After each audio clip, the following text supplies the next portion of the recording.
नमस्कार मंडळी, मी शीतल्स किचनमध्ये तुम्हा सगळ्यांचं खूप मनापासून स्वागत आहे। पावसाळ्याला सुरुवात झाली की भाज्या पण खूप महाग होतात। अशा वेळेला रोज रोज भाजीला काय बनवायचं? चला तर मग आज आपण बनवूया सांडग्याची सुक्की भाजी, तेही अगदी सोप्या पद्धतीने। कढीपत्ता किसून घेतलेले 2 चमचे, खोबरे 1 चमचा, तीळ, छोटासा आल्याचा तुकडा, 5-6 लसूण पाकळ्या हे आपल्याला मिक्सरला फिरवून घ्यायचं आहे। कढईमध्ये 1 चमचाभर तेल घालून अर्धी वाटी सांडगे आपल्याला हे तेलामध्ये व्यवस्थित असे परतून घ्यायचे आहे। सांडगे परतून घेताना हे नेहमी बारीक गॅसवरतीच घ्यायचे, म्हणजे ते खूप छान असे परतले जातात आणि खमंग आणि खरपूस देखील होतात। याच पद्धतीने सांडगे मस्त असे लालसर होईपर्यंत परतून झालेले आहेत। एका प्लेटमध्ये काढून घेऊयात।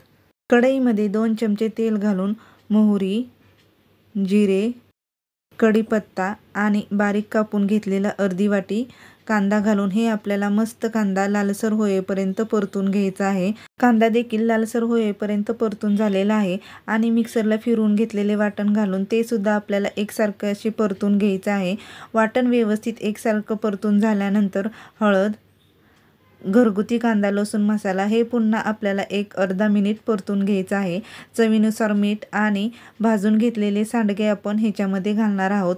मस्त असं हे अर्धा मिनिट पुन्हा आपल्याला एकसारखं असं परतून घ्यायचं आहे आणि सांडग्यामध्ये 1 वाटी पाणी घालून पुन्हा थोडंसं एकसारखं हलवून घ्यायचं आहे आणि बारीक गॅसवरती झाकण ठेवून हे आपल्याला सांडगे शिजू द्यायचे आहेत। एक 5 ते 6 मिनिट ही सांडग्याची भाजी आपण बारीक गॅसवरती शिजू द्यायची आहे।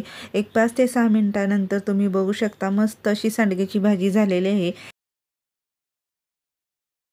तयार आहे सांडग्याची सुक्की भाजी, एकदम मस्त अशी होते। तुम्ही देखील नक्की बनवून बघा आणि तुम्हाला जर माझी आजची रेसिपी आवडली तर नक्की शेअर करा आणि शीतल्स किचनला सबस्क्राईब करायला विसरू नका।